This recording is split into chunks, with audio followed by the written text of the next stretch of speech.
it's just he had that. But you associate them with someone that you're in awe of, so you think everything about him exactly. is, this is is what a grandmaster looks like. Exactly. And I mean, actually, he maybe did have a particular stare more than anyone else. Let's say more than your average. But of course, it was just him. He had that stare. But I thought it was because he's a grandmaster. I assume okay, the grandmasters, they might have they have this grandmaster eyes or something, So I was also already as a proper player and having studied and played chess for many years and so on. So I was of course also extremely impressed, and I expected him to be special, and he really was. He had the special eyes and a special stare, and I was like, wow, this is a grandmaster, yeah. But now indeed it's a different time. But I'm the first to criticize. I'm going to criticize like mad. If you want, I'm going to criticize all you want. I love criticizing. It's my favorite thing. That's why I do this job. I absolutely love it. It's not the money; it's the ability to criticize everyone. But that said, I mean, if you want criticism, you have to look, for example, last World Championship match between Carlsen and Jan. The amount of unforced, horrible mistakes Jan was making in the second half of the match was crazy. I was honestly shocked. It was honestly inexplicable. It was honestly horrendous. With a lot of time on the clock, some blunders, completely obvious and unnecessary. When he went at some point, bishop takes b7 and had the bishop tracked with c6, it was so elementary. He will himself now tell you that he doesn't know what happened to him. Some kind of hypnosis. He completely lost his mind. But in this match so far, it's just not the case.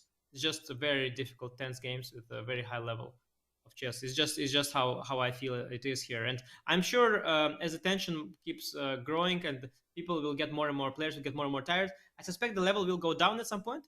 I think so far it's really good stuff. Well, Ding looks like he will take the rest of his hour to come to terms with his defeat. But yeah, the result of the game isn't in question anymore for those just joining. This is a surefire victory now for Jan Nepomniachtchi. Black is out of resources.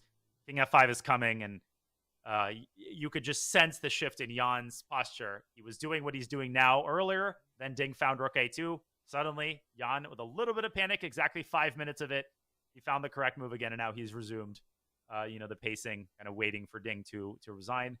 But I had a similar experience, Anish, where I, when I first, and I will interrupt my story because Ding has just resigned the game. He has stopped the clock. The handshake has occurred. And Jan Nepomniachtchi once again holds a 1-point lead in the 2023 World Championship match. 3 decisive games out of the last, 2 decisive games out of the last 3. No, 3 decisive games out of the last 4. Jan won. Then it was a draw. Then Ding won. Now Jan wins again. What an incredible bounce back. Really silencing the critics, Anish, who keep mentioning Jan's match against Magnus. This isn't like his match against Magnus, and that's exactly what you were just saying.